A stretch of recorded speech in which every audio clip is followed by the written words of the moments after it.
At the beginning of the story, we see Janet drinking wine at a party. While she's enjoying her drink, her eyes meet Tom's, and both of them start making eye contact. After a moment, they walk to the washroom together, where they start kissing and getting romantic. After some time, a boy named Arthur comes there because he needs to use the washroom, but Tom and Janet are still inside and not coming out. Arthur then returns to the party and tells his colleagues, Karen and Val, that someone is inside the washroom and hasn't come out for a long time. Hearing this, Karen and Val laugh and say it must be Tom and Janet. They tell Arthur that this is a habit of theirs. They do this every time. Arthur, feeling curious, asks if Tom and Janet are newly married. Karen and Val tell him that no, they have actually been married for 14 years. Arthur is surprised and wonders how they still have such romance even after so many years of marriage. Just then, Tom and Janet arrive at the party, and Karen introduces Arthur to them, saying that she and Arthur work together. After some time, Tom and Janet say goodbye to everyone and leave the party early. But as soon as they reach home, they immediately start round 2 and become very happy being close to each other. Now, you might be wondering how there can be so much romance between them even after so many years of marriage. The real mystery of the story is about this very thing,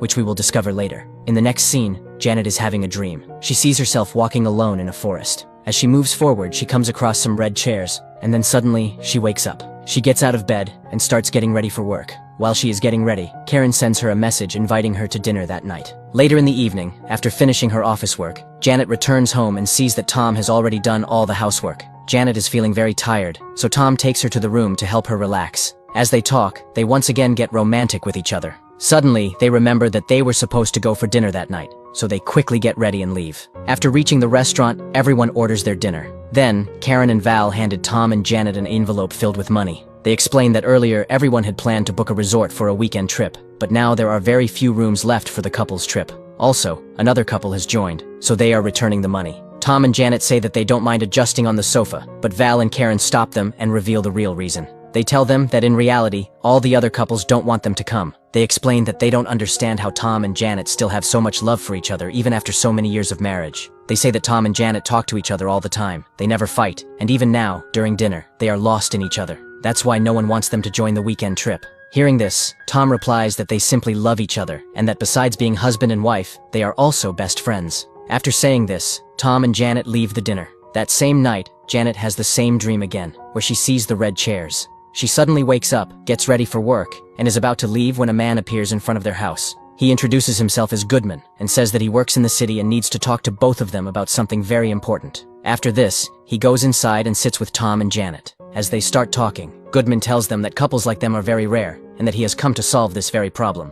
Actually, it has been so many years since you both got married, yet there has never been a fight between you. Even if you argue, you forgive each other every time, and you also get physical 2 to 3 times a day. This much love between a couple is not normal, and I have come here to solve this problem. During this time, the man also starts telling them things about their personal life that no one else knew, except for Tom and Janet. Both of them get completely shocked, and ask Goodman what he actually wants. In response, he takes out a briefcase, inside which there are 2 injections. He tells them that both of them need to take these injections. He explains that this is a vaccine, and after taking it, they will become like a normal couple. Along with this, he also gives them a blank check and says that they can write any amount they want in return for taking the injection. He tells them that he has connections at the top, and besides giving them the injection, he is also offering them unlimited money. He then tells them that they have no other choice. Suddenly, the lights in their house start blinking. All of this starts making Tom feel uneasy, so he goes to drink some water. Meanwhile, Janet gets very angry. She picks up a nearby object and hits Goodman with it. Tom hears the sound and rushes back to the room, only to find that Janet has killed Goodman. Understanding the situation, he immediately tells Janet that it is not her fault. After this, both of them start searching on their laptops for ways to dispose of a dead body. But then they realize that they can be caught through their search history, so they immediately close the laptop and destroy it. Instead, they go to the library and start searching for information in books so that they don't leave any digital traces. After researching, they decide that burying the body is the safest option. They take Goodman's body to a crematorium and start digging a pit. But at that moment, Janet starts feeling guilty for killing a man. Tom comforts her and tells her that it wasn't her fault. It was self-defense, and she doesn't need to panic. After this, they bury the body and leave the place. When they return home, they start discussing everything that happened. They are feeling very disturbed by all of this when suddenly, they receive a phone call. Janet answers the call and starts talking. It is Karen on the other end. She apologizes for what happened last night and invites them again to a mansion for a couple's trip. Wanting to get away from all the stress, Tom and Janet accept the invitation. The next day, they pack their bags and leave for the mansion. Along with their luggage, they also take the briefcase that Goodman had brought. While they are on the way, Tom tells Janet that maybe all of this was just a prank. He suggests that maybe Karen or their friends planned the whole thing. He wonders if the person they hit was actually an actor and that everyone was just trying to play a joke on them. He points out that first, their weekend trip was cancelled, but now they are suddenly invited again. Thinking about all of this, both of them start feeling nervous. They decide that if this really is a prank, they will have to act completely normal in front of everyone as if nothing happened. Finally, they reach the mansion. The place is only for couples who visit on weekends, but as soon as they arrive, they notice a car already parked there. Just then, a girl named Patricia comes to welcome them. She was the one who had made all the arrangements for this trip, and her husband was also there. Patricia starts showing them around the mansion, which is very big. It has many rooms, a theater, and even a special room filled with various guns, from pistols to snipers. When Tom and Janet ask about the guns, Patricia tells them that they are only there for decoration to make the mansion look beautiful. But after talking to Patricia, Tom and Janet start feeling suspicious. Patricia does not seem to be part of the prank because she looks completely normal. Meanwhile, her husband Donald is enjoying himself in the swimming pool while listening to music. Janet tells Tom to go and talk to Donald to find out whether this is actually a prank or if Donald is also involved in it. While Tom is heading towards the pool, two girls named Maud and Carla arrive. They are in a relationship with each other. Patricia welcomes them inside the mansion. After this, we see that Tom goes to the swimming pool and tries to start a conversation with Donald. But Donald does not like Tom at all, so he completely ignores him. Tom also does not like Donald's attitude and understands that Donald will not be involved in this. Tom then returns to the room, and while taking a shower, he talks to Janet. He tells her that Donald and Patricia are not part of this, so now they have to be careful and act completely normal. While talking, Janet comes close to Tom and says that it has been 2 to 3 hours since they arrived, but they have not gotten close to each other yet. After saying this, they get intimate right there in the bathroom. Now at night, Karen and Val arrive at the mansion. With them, there is another couple named Gretel and Richard. Patricia welcomes all of them. Then, Val tells Patricia that there is something special kept in the trunk of the car that will surprise her. He tells her to go and bring it inside. Patricia looks nervous as she walks toward the car. When she opens the trunk, she sees that it is filled with pizza boxes. Then, they all sit together and start having dinner. While talking, Patricia brings up something about Val. She tells everyone that when Val was in college, he used to play a lot of pranks. She recalls that once, he played a prank on her by making a girl in her dorm room pretend to be an FBI agent. Patricia says she got so scared that she had to be taken to the hospital. After hearing this, Tom and Janet start suspecting that maybe Val is the one behind all of this. But Val tells them that he used to do those things a long time ago, and now he has stopped playing pranks. After this, Tom and Janet go to a room to discuss. Janet tells Tom that he should go and talk to Karen to try to find out the truth. Tom then goes to Karen and starts talking to her while smoking a cigarette. But from their conversation, we learn that Karen and Tom used to date each other in the past. Karen says to Tom, "You are always with Janet. Don't you ever get bored? Whatever you do with her, you can do that with me too." Saying this, Karen tries to come close to him, but Tom immediately stops her and says, "I agree that we used to date once, but now I love Janet and I don't want to cheat on her." Hearing this, Karen leaves from there. After this, the party starts. Everyone begins drinking, and they all enjoy the night. Soon, they drink so much that all the bottles are finished. Then, Patricia says that no one is in a condition to drive, but they still need more drinks. Janet says, "I haven't had anything to drink, so I can go to the market and get some bottles." As she is about to leave, Gretel decides to go with her. After reaching the market, while both of them are buying drinks, Janet suddenly sees Goodman standing there, but the next moment, he disappears. Seeing this, Janet gets very scared and starts searching for Goodman inside the shop, but she does not find him anywhere. She becomes very confused and immediately calls Tom. Tom tells her, "Maybe it's just your imagination. You shouldn't stress too much. You probably mistook someone else for him." As soon as Janet finishes talking on the phone and steps outside, she suddenly sees Goodman in a car. He stops the car right in front of her, looks at her, and then drives away after saying, "Bye." Janet gets extremely scared after seeing this. Without wasting time, she immediately tells Tom everything. Tom also gets confused and doesn't know what to do. So, he makes an excuse to Karen, takes the keys, and heads toward the gunroom. Once inside, Tom secretly steals a gun from there. When Janet returns, both of them talk to each other. Then, they take out Goodman's briefcase and show it to everyone. They ask if anyone recognizes the briefcase or knows anything about it, but everyone says they have no idea. After this, Tom and Janet tell everyone the truth about Goodman and the briefcase. Hearing this, everyone gets shocked and asks, "Why didn't you tell us this earlier?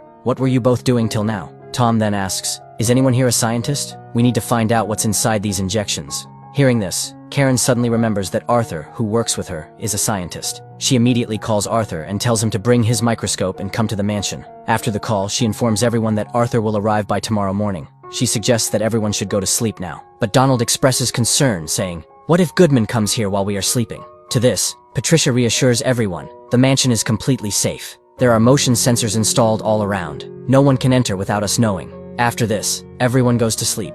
However, even while lying in bed, they still feel scared that something might happen at night. Later, in the middle of the night, Tom suddenly wakes up and goes to the bathroom. When he looks at his waist, he notices something strange. It feels like someone has injected him. He gets extremely worried and immediately rushes to check Goodman's briefcase. When he opens it in the hall, he sees that one of the syringes is empty. Seeing this, he becomes even more disturbed. Just then, Karen arrives there. She moves closer to Tom and starts seducing him. Tom finds himself unable to control his emotions. At the same time, Janet suddenly wakes up. She looks at the security cameras installed throughout the house. On the screen in her room, she sees Tom and Karen together. Seeing this, Janet feels completely shattered. Her heart breaks into pieces. After this, when Tom returns to the room, Janet doesn't say anything to him. She quietly turns away and goes to sleep. The next day, Tom wakes up feeling extremely guilty for cheating on Janet. He regrets what happened the previous night. When he walks into the living room, his eyes suddenly land on something shocking. The picture of the good man. This picture wasn't there yesterday. Without wasting a second, he rushes straight to Patricia and asks her, "How did you find this house?" At first, Patricia hesitates and says that she found it on the internet. But Donald insists, "Tell them the truth, Patricia." After a brief pause, Patricia finally confesses, "A few weeks ago, my husband Donald lost his job, and we desperately needed a cheap house to live in. During that time, a man from my office approached me and said, 'I have a cheap house for you.' So, Donald and I started living here. And this weekend, I invited all of you so I could earn some money." Hearing this, Janet quickly shows her Goodman's picture and asks, "Was this the same man?" Patricia looks at the photo carefully and then nods. Yes. Tom and Janet immediately turn to everyone and say, "This is all a trick by Goodman. He's been watching us through the cameras. We need to leave this place right now." Hearing this, everyone panics and quickly rushes outside. But as they reach the cars and try to leave, they realize something horrifying. The main gate is completely locked. The gate has an automatic locking system, which makes everyone even more anxious. Donald, determined to open it, moves forward and touches the gate. But the moment he does, he gets a powerful electric shock and falls to the ground. In frustration, Tom takes out the gun he had stolen earlier, but soon realizes it's useless. Then suddenly, all their mobile phones start ringing at the same time. When they check their screens, they all see the same message. "Go back inside. Everything will be over soon." Left with no choice, everyone slowly walks back inside. As Janet steps through the entrance, something immediately catches her eye. Red-colored chairs, just like the ones she had seen in her dreams many times before. One by one, everyone sits on the chairs, anxiously wondering what will happen next. Then, a mysterious voice echoes throughout the mansion. "You all must reveal your secrets to each other. Only then will you be free from here." Then, after a moment, Janet looks at everyone and speaks first. "Yesterday, Karen got physical with my husband." Tom takes a deep breath and looks at everyone. "Karen gave me that injection while I was asleep, and that's why all this happened." Karen immediately responds, "Yes, I did inject Tom. But before that, I threw away the chemicals from the syringe. It was completely empty. I only did it to confuse him." Hearing this, Janet feels even worse, and Tom, filled with shame, lowers his head and says, "I couldn't control myself." Then turning to Vale, Karen demands, "Now why don't you tell your secret?" Vale sighs and looks directly at Karen. "I knew that you were cheating on me, but I never expected this level of betrayal." Karen scoffs, "You don't get to say anything. You've been having an affair with your assistant for 10 years, and the biggest truth about you? You're gay, and your assistant is a man." Then looking around, Karen asks, "Who here already knew that Vale was gay?" One by one, everyone slowly raises their hands. Patricia then steps forward and admits, "I invited Tom and Janet here only for money." Then, Gretel's voice trembles as she speaks, "My husband tortures me. Not a single day has passed without him beating me." One by one, everyone reveals their painful secrets, exposing the hidden truths of their relationships. After a long silence, Tom suddenly stands up and looks around. Then, he says, "Goodman, you've heard everything you wanted to hear. You wanted us all to break apart. Your work is done. Now let us go." Then, Goodman's voice echoes, "You may leave." It becomes clear, Goodman's only goal was to cause a rift between Tom and Janet. They had been together for 14 years without a single fight, something extremely rare. Goodman's purpose was to normalize on relationships by ensuring that even the happiest couples faced struggles. But there was something even more terrifying about him. Goodman wasn't human. Despite being killed, he had come back to life. No one could kill him because he wasn't from this world. One by one, everyone leaves except for Tom and Janet. As they prepare to leave, Goodman suddenly appears behind them. Janet, unable to contain her anger, yells at him, "I don't care whether you're an angel, a devil, or something else entirely, but you are a horrible person." Goodman smirks. "If you want, you can still cash the check." Without hesitation, Tom takes the check and rips it apart right in front of him. Then, without looking back, Tom and Janet walk away. As they drive home, an uneasy silence fills the car. Tom, drowning in guilt, can't even look at Janet. Janet, on the other hand, sits quietly, lost in thought. Slowly, her mind drifts back to the beautiful moments she has shared with Tom over the years, the countless memories they built together. And in that moment, she makes a decision. She forgives him. Without saying a word, they stop the car at a quiet place. Then, unable to hold back anymore, they lean toward each other and share a deep kiss. Passion takes over, and their love reignites inside the car. And with this, the story ends. I hope you enjoyed this story. See you soon with another interesting one.